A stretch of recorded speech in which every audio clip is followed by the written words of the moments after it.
तो शास्त्र कहता है जिसको बहुत रोग हो, एक रोग मिटा दूसरा चालू, दूसरा रोग मिटा तीसरा चालू, तीसरा रोग मिटा चौथा चालू, चौथा रोग मिटा पांचवा चालू, बहुत रोग से ग्रस्त है, कुछ ना करिए, एक काम करिए, 7 काली मिर्ची लो, 5 लौंग लो और 5 बमुल के कांटे। बमुल के वृक्ष के जो कांटे होते हैं, अगर बमुल के वृक्ष के कांटे ना मिले तो गुलाब के कांटे ले लो।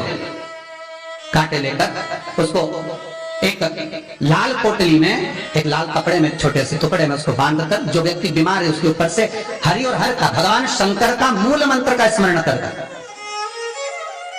अगर कोई मंत्र, गला पकड़ रहा है, अगर कोई मंत्र ना हो महाराज, तो श्री शिवाय नमस्तुभ्यं और ओम नमो भगवते वासुदेवाय, इसका स्मरण कर आप 21 बार उतार कर उसी व्यक्ति के सामने बाहर, घर के बाहर उस पोटली को जला दी। उसकी धुआं उस जीव को लगने से जो निरंतर बीमार पड़ रहा, निरंतर बीमारियां धीरे धीरे छूटने लगेंगी महाराज, धीरे धीरे समाप्त। जिसको श्वास से जुड़ी हुई तरह प्रॉब्लम रहती है, दमे से जुड़ी हुई प्रॉब्लम रहती है, श्वास की बीमारी रहती है, या महाराज दिन रात खांसी चल रही हो, श्वास से जुड़ी हुई परेशानी चल रही हो, उसके लिए निवेदन है 7 लौंग के पत्ते पर रख लीजिए और घर के बाहर 5 दिए घी के लगा दीजिए। जिस व्यक्ति को श्वास ज्यादा चलती हो, खांसी ज्यादा चल रही हो, दमा भरा रहा हो, उसके लिए वैकुंठ चतुर्दशी का ये उपाय अवश्य करिए। 5 लौंग या 7 लौंग या 11 लौंग या 21 लौंग, जितनी आप निरंतर एक एक लौंग करके खाना है, जितने दिन आप खा सकते हैं, पीपल के पत्ते पर रख दें। और वैकुंठ चतुर्दशी का जो मूल मंत्र है, उस मंत्र को आप लिख लीजिए, उस मंत्र का स्मरण करिएगा। ओम हीम, हा उस पे ई की मात्रा, हम की बिंदी, हीम। ओम हरिणाक्षाय, हरिणाक्षाय नमः शिवाय। एक बार सब हमारे साथ में बोले, ओम हीम ओम हरिणाक्षाय नमः शिवाय। बस इस मूल मंत्र जो स्कंद पुराण में वैकुंठ चतुर्दशी का मूल मंत्र कहा गया है, इस मंत्र का 21 बार स्मरण कर कर लौंग को उठा लें और उस लौंग को वापिस लेकर आ जाएं। एक एक लौंग कर कर सुबह या शाम में कभी भी खाना प्रारंभ कर दे, धीरे धीरे दमे की बीमारी में, खांसी में, श्वास में आराम मिलना प्रारंभ हो जाता है। पर इस मंत्र को वैकुंठ चतुर्दशी के दिन रात्रि को जब आप 11 बजे से लेकर 12:30 के बीच में, जब पीपल के पत्ते के ऊपर जब आप लौंग रखें, पीपल के पत्ते के ऊपर जब आप लौंग रखें, उस समय पर इस मंत्र का 21 बार स्मरण होना जरूरी है। इस मंत्र को जब, और यह मंत्र कोई साधारण नहीं है, फिर निवेदन करेंगे, ये मंत्र जीवन का सुख देने वाला है। मैं उनके लिए भी कहूंगा जिनकी नौकरी नहीं लग रही, सर्विस नहीं लग रही, बहुत तकलीफ में, बहुत कष्ट में, कहीं नौकरी लगी नहीं रही है, लॉकडाउन हुआ, जब से घर में बैठे हो महाराज, उनके लिए भी है महाराज। एक कमलगट्टा हाथ में रखिए, किसी जलाशय के पास में, अगर जलाशय दूर हो, नदी, तालाब, बावड़ी, कुआं ये सब दूर हो, तो घर में ही एक तांबे के कलश में पानी भर लीजिए और कलश के पास में एक कमलगट्टा जो हाथ में रखा है उसको जल पात्र के पास में रखकर 7 दिए घी के लगाएं, 1 दिया चौमुखी सरसों के तेल का लगाएं महाराज, उसको रख लें और कमलगट्टा पास में रखकर जो मंत्र अभी आपको बताया, ओम हीम ओम हरिणाक्षाय नमः शिवाय, इस मंत्र का जप करें 1 माला और अपनी कामना कर कर वो कमलगट्टा अपने साथ में रख लें।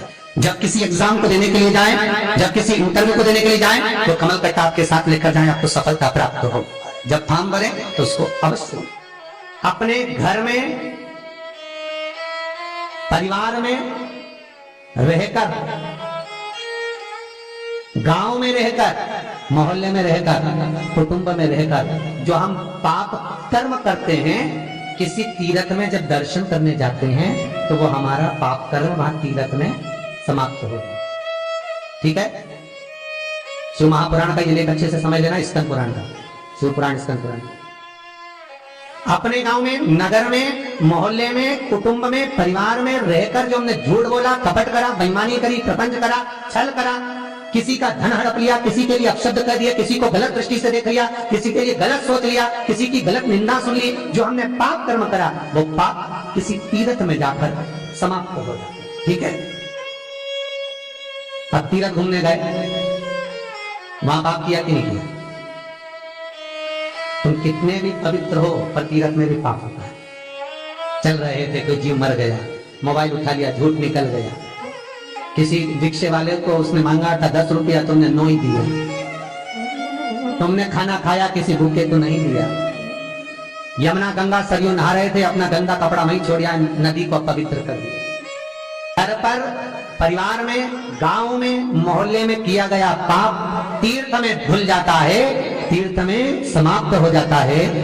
पर जो तीर्थ में पाप किया है, गए कई तीर्थों में गए, वहां भी तुम बेईमानी से कम रह गए थे, खिलौने खरीद रही थी, एक की जगह 2 ले लिया, पैसे कम दिए, बड़ी प्रसन्न हो गई, मेरे तो कम दिया। गाड़ी में सफर कर रही थी, 20 का टिकट था, बेचारा शुद्ध में नहीं था, 10 रुपए बचा लिया, तो इतनी प्रसन्न में 10 रुपए बचा लिया, सबसे 20 दिए, मैंने 10 दिए, ये झूठ बोल दिया।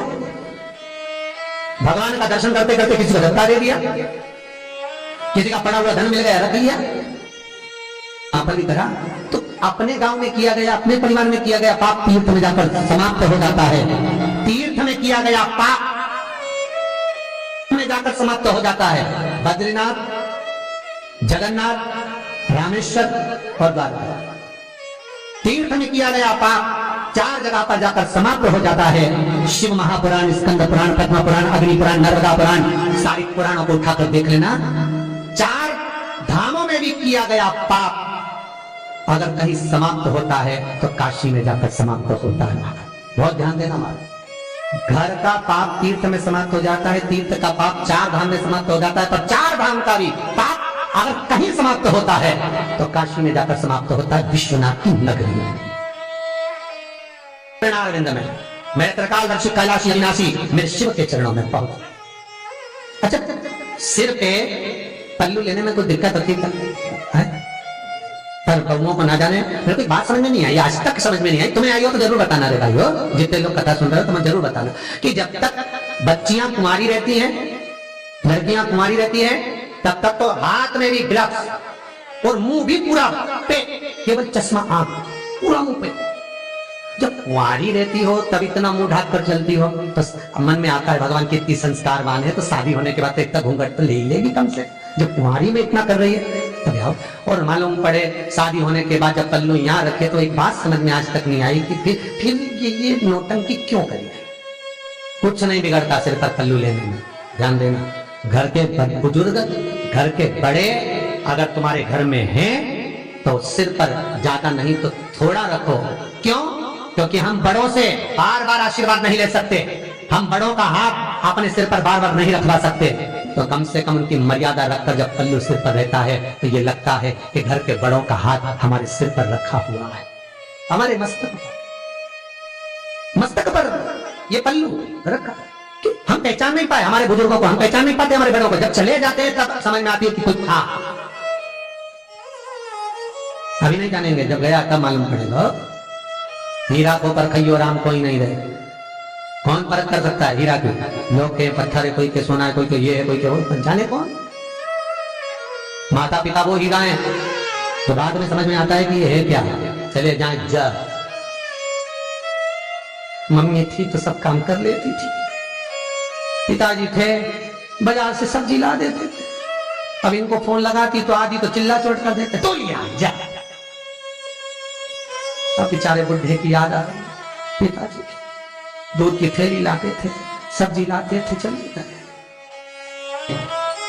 अच्छे से ध्यान करो, ये घर में बुजुर्ग हैं तो जीवन सुखमय है। तीर्थ में, मंदिर में, माता पिता के सामने ध्यान देना जरा, माता पिता भी चलते फिरते तीर्थ है। तीर्थ में, मंदिर में, माता पिता के सामने, गुरुजन के सामने, सदगुरु, संत, महात्मा, जोगी, सन्यासी, तपस्वी, साधक जो आपका गुरु है उसके सामने नामदेव जी महाराज का प्रसंग करता है कि कभी पोजीशन की बात मत करना, कभी औकात की बात मत करना। श्री शिवाय नमः, श्री शिवाय नमः। हेलो दोस्तों, श्री शिवाय नमस्तुभ्यम। हमारा वीडियो पसंद आए तो लाइक